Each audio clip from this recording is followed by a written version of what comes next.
बिस्मिल्लाहिर्रहमानिर्रहीम, अस्सलाम वालेकुम। Welcome to my YouTube channel. आज जो हम डिस्कस करेंगे वो है energy levels and energy sublevels. ठीक है, एनर्जी लेवल जो है वो कहा जाता है ऑर्बिट को, जबकि एनर्जी सब लेवल जो है वो कहा जाता है ऑर्बिटल्स को। ठीक है, ये जो है एनर्जी लेवल का कॉन्सेप्ट जो है वो दिया था बोहर्स ने। इन्होंने ये सजेस्ट किया कि बहुत suggested existence of certain energy levels, उन्हें ऑर्बिट का नाम दिया गया।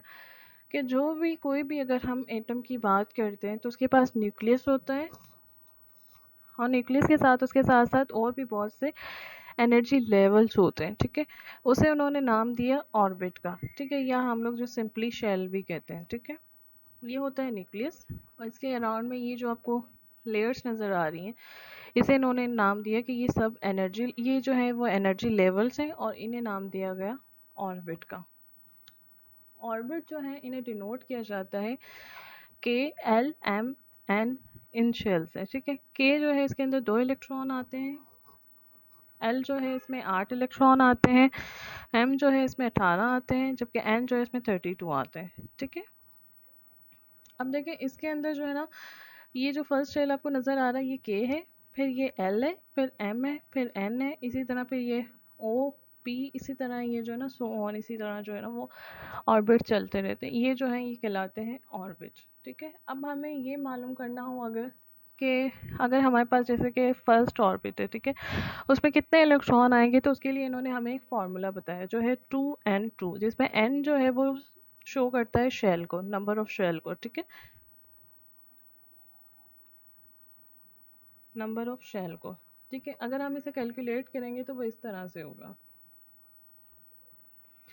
अगर हम फर्स्ट शेल को कैलकुलेट करें तो हम लोग 1 का स्क्वायर लेंगे, जो 2 को फिर इंटू करेंगे 1 से, तो वो आएगा 2। ठीक है, 2 1 ज़ा 2, तो यानी कि फर्स्ट जो शेल है यानी के शेल है उसमें आएंगे 2 इलेक्ट्रॉन। अगर 2n2 अगर हमने इस n की जगह पर लगा दिया है 2, क्योंकि हम जो है वो बात कर रहे हैं सेकेंड शेल। फिर जब हम 2 का जो है वो स्क्वायर लेंगे, 2 का जो स्क्वायर लेंगे तो वो आ जाएगा 4। तो जब हम 2 को 4 से इंटू करेंगे तो वो हो गए 8, यानी कि जो सेकंड शेल है उसके अंदर आएंगे 8 इलेक्ट्रॉन, और ये जो है इससे डिनोट किया जाता है एल शेल। थर्ड जो है, अगर हम थर्ड शेल की बात करें तो इसमें जो है वो 3 आ जाएगा नंबर ऑफ शेल की जगह। जब 3 का हम स्क्वायर लेंगे तो वो हो जाएगा 9। जब 2 को 9 से मल्टीप्लाई करेंगे इट्स 18, यानी कि जो एम शेल है उसके अंदर आएंगे 18 इलेक्ट्रॉन। अगर हम 4 शेल की बात करें तो इसको जब हम 4 का स्क्वायर लेंगे इट्स 16, और 16 को जब हम 2 से मल्टीप्लाई करेंगे तो हो जाएगा 32। तो ये हो गया है एन शेल। इसी तरह अगर हम और भी शेल्स को कैलकुलेट करेंगे तो हमने इसी तरह रखना है कि जो एन है उसकी जगह पर हम नंबर ऑफ शेल लिख देंगे। फिर जो बोहर से उन्होंने सिर्फ हमें एनर्जी लेवल का नहीं बताया, सिर्फ उन्होंने एनर्जी लेवल का नहीं बताया, उन्होंने हमें सब लेवल्स के बारे में बताया।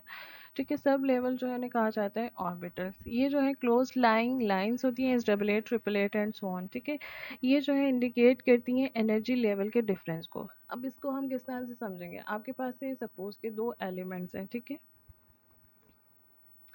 एक को आपने डिनोट किया ए से और दूसरे को आपने डिनोट किया बी से। ठीक है, दोनों का जो ऑर्बिट जो है ना वो ख़त्म हो रहा है एल एल पर। ठीक है, दोनों का एल एल है ऑर्बिट ऑर्बिट। ठीक है, एनर्जी लेवल, लेकिन फिर भी उनके अंदर एनर्जी का जो है वो डिफरेंस है। क्यों डिफरेंस है? क्योंकि हमें ये बताया गया कि जो भी कोई, अगर से सपोज ये एक एनर्जी लेवल है तो इसके अंदर से और भी बहुत सी बारीक बारीक सी लाइनिंग होती हैं जो सब एनर्जी लेवल्स कहलाती हैं,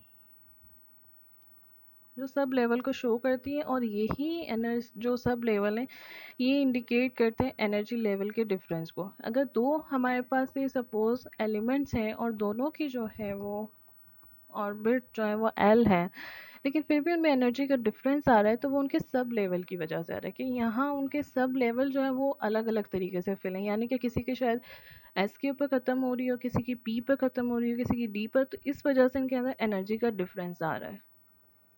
तो ये जो सब लेवल्स होते हैं ये जो है ये एनर्जी का डिफरेंस शो करते हैं।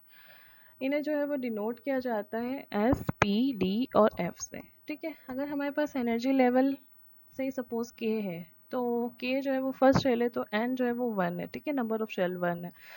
तो इसके अंदर जो है वो सिर्फ एस की ही कॉन्फ़िगरेशन आएगी। अगर जिसकी हाइब्रिडाइजेशन एल पे ख़त्म हो रही है तो L is equal to N is equal to 2, तो इसमें जो है वो एस और पी दोनों पर इनकी हाइब्रिडाइजेशन ख़त्म होगी। अगर किसी की 3 आ रही है तो उसकी हाइब्रिडाइजेशन एस पी डी पे ख़त्म होगी, और जिसका नंबर ऑफ शेल 4 है तो उसकी हाइब्रिडाइजेशन एस पी डी और एफ पे ख़त्म होगी। ये था एनर्जी सब लेवल। होप तो आपको सारी चीज़ें अच्छे से समझ आई होंगी। समझ आई तो प्लीज़ चैनल को लाइक करें, सब्सक्राइब करें और शेयर करना ना भूलें। मिलते हैं आपसे नेक्स्ट वीडियो में। टिल दैट अल्लाह हाफ़िज़।